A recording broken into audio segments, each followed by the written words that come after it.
and Dr. Manu Wilson, consultant neurologist, Keynshire Institute of Medical Science. Stroke എങ്ങനെ തിരിച്ചറിയാം? തീർച്ചയായും നിങ്ങൾ ഇങ്ങനെ ഒരു പോസ്റ്റർ അതിൽ ഈ സ്ലോഗനും ശ്രദ്ധിച്ചിട്ടുണ്ടാകും.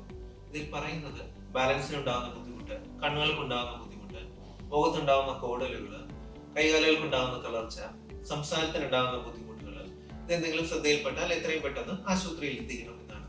പക്ഷെ നിങ്ങൾ തിരിച്ചറിയേണ്ട കാര്യം ഇതാണ്, ഇത് മാത്രമല്ല സ്ട്രോക്കിന്റെ ലക്ഷണങ്ങൾ.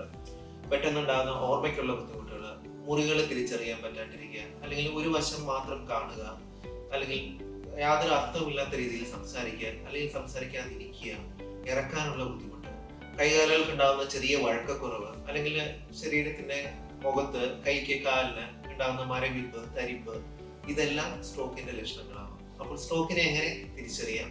സ്ട്രോക്കിന്റെ ലക്ഷണങ്ങൾക്ക് ഒരു പ്രത്യേകതയുണ്ട്. അതെല്ലാം വളരെ പെട്ടെന്നാണ് വരുന്നത്. പെട്ടെന്ന് എന്ന വാക്കുകൊണ്ട് ഉദ്ദേശിക്കുന്നത് നമുക്ക് ഇന്ന തീയതി ഇത്ര മണിക്ക് ഈ ബുദ്ധിമുട്ട് എനിക്ക് തുടങ്ങി എന്ന് പറയാൻ പറ്റുന്ന ബുദ്ധിമുട്ടുകളെയാണ് നമ്മൾ പെട്ടെന്നുണ്ടാകുന്ന ബുദ്ധിമുട്ടുകൾ എന്ന് പറയുന്നത്. അപ്പോൾ പെട്ടെന്നുണ്ടാകുന്ന തലച്ചോറ് സംബന്ധമായുള്ള എന്ത് ബുദ്ധിമുട്ടുകളും സ്ട്രോക്ക് ആകാം. അങ്ങനെ എന്തെങ്കിലും ഒരു ലക്ഷണം ശ്രദ്ധയിൽപ്പെട്ടാൽ എത്രയും പെട്ടെന്ന് ആശുപത്രിയിൽ എത്തിക്കും. സ്ട്രോക്കിന്റെ ലക്ഷണങ്ങൾ തിരിച്ചറിഞ്ഞു കഴിഞ്ഞാൽ എന്ത് ചെയ്യണം? സ്ട്രോക്കിന്റെ ലക്ഷണങ്ങൾ നിങ്ങൾ തിരിച്ചറിഞ്ഞു കഴിഞ്ഞാൽ നിങ്ങളുടെ വിൻഡോ പീരീഡ് അല്ലെങ്കിൽ ഗോൾഡൻ അവർ ആരംഭിക്കുകയായി. അതിന് കാരണം സ്ട്രോക്കിനുള്ള ഫലപ്രദമായ ചികിത്സാ രീതികളായ ത്രോംബോലൈസിസ് അഥവാ രക്തമലിയിപ്പിക്കുന്ന ഇഞ്ചക്ഷൻ, ത്രോംബക്ടമി അഥവാ രക്തക്കുഴലിലൂടെ ഒരു വയറിട്ട് രക്തം കട്ട പിടിച്ചിരുന്നത് റിമൂവ് ചെയ്യുന്ന പ്രൊസീജിയർ, ഇതൊക്കെ ചെയ്യാൻ രോഗിക്ക് കിട്ടുന്ന സമയം ത്രോംബോലൈസിസിന് ഒരു 4.5 മണിക്കൂറും ത്രോംബക്ടമിക്ക് ഒരു 6 മണിക്കൂറുമാണ്. കാരണം അതിനുശേഷം ഈ ട്രീറ്റ്മെന്റ് കൊണ്ട് വലിയ രീതിയിൽ വ്യത്യാസങ്ങൾ ഉണ്ടാക്കുന്നതായി കണ്ടിട്ടില്ല. അപ്പോൾ എത്രയും പെട്ടെന്ന് ഈ ചികിത്സകൾ കൊടുക്കാൻ പറ്റിയ ആശുപത്രിയിൽ രോഗിയെ എത്തിക്കുക എന്നുള്ളതാണ് നിങ്ങൾക്ക് ചെയ്യേണ്ടത്. കാരണം സ്ട്രോക്ക് വളരെ പെട്ടെന്ന് ഉണ്ടാകുന്ന ഒരു ബുദ്ധിമുട്ടായതുകൊണ്ട് ആ സമയത്ത് അങ്ങനത്തെ ഒരു ആശുപത്രി തപ്പിപ്പിടിച്ചെടുക്കുക വളരെ പാടുള്ള കാര്യമായിരിക്കും. പല രോഗികളും പല ആശുപത്രികൾ മാറി മാറി കയറി ധാരാളം സമയം നഷ്ടപ്പെടുന്നതായി കണ്ടിട്ടുണ്ട്.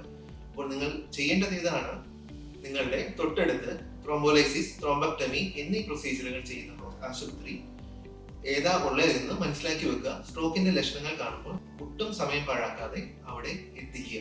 തീർച്ചയായും ഈ ത്രോംബോലൈസിസും ത്രോംബക്ടമി ചെയ്യുന്ന ആശുപത്രിയിൽ ഒരു 24 മണിക്കൂർ പ്രവർത്തിക്കുന്ന ഒരു കാഷ്വാലിറ്റിയും, അതിൽ ന്യൂറോളജിസ്റ്റിന്റെ സേവനവും, CT MRI മെഷീനും, ഒരു ന്യൂറോ ICU അല്ലെങ്കിൽ സ്ട്രോക്ക് ICU, കൂടാതെ സ്ട്രോക്ക് അനുബന്ധ ചികിത്സകളായ physiotherapy, speech therapy, occupational therapy എന്നിവ ഉണ്ടായിരിക്കും. അപ്പോൾ നിങ്ങളുടെയോ നിങ്ങളുടെ പ്രിയപ്പെട്ടവരുടെയോ തൊട്ടടുത്ത് ഇതിനുള്ള സൗകര്യങ്ങളുള്ള ആശുപത്രികൾ ഏതാണെന്ന് അറിയുക.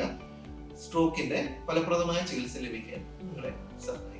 സ്ട്രോക്കിന്റെ ചികിത്സാ രീതികളായ ത്രോംബോലൈസിസ്, ത്രോംബക്ടമി എന്നിവ 100% ഫലപ്രദമാണ്.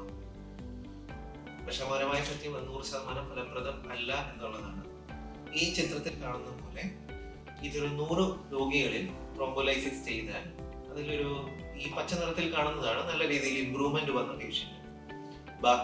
ബാക്കിയുള്ള ആൾക്കാർക്ക് യാതൊരു വ്യത്യാസങ്ങളും വന്നിട്ടില്ല.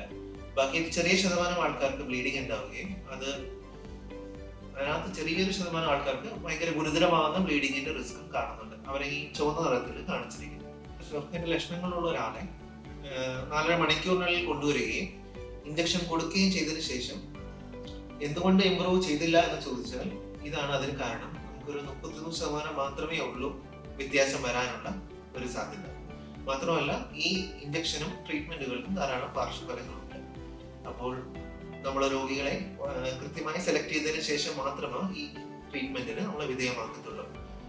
അപ്പോൾ ചെറിയ സ്ട്രോക്കുകൾക്കോ അല്ലെങ്കിൽ തലച്ചോറിൽ ബ്ലീഡിംഗ് ഉണ്ടാകുന്ന സ്ട്രോക്കുകൾക്കോ പലപ്പോഴും നമ്മൾ ഈ ഇഞ്ചക്ഷൻസ് അവോയ്ഡ് ചെയ്യാറുണ്ട്. അപ്പോൾ ചെറിയൊരു വ്യത്യാസം സ്ട്രോക്കിൽ ഉണ്ടാകുകയാണെങ്കിൽ തന്നെ അതൊരു വലിയ നേട്ടമായിട്ട് തന്നെയാണ് കാണുന്നത്. കാരണം വിൻഡോ പീരീഡിന് അപ്പുറം സ്ട്രോക്കിന് വേറെ ഒരു ചികിത്സ നമുക്ക് കൊടുക്കാം.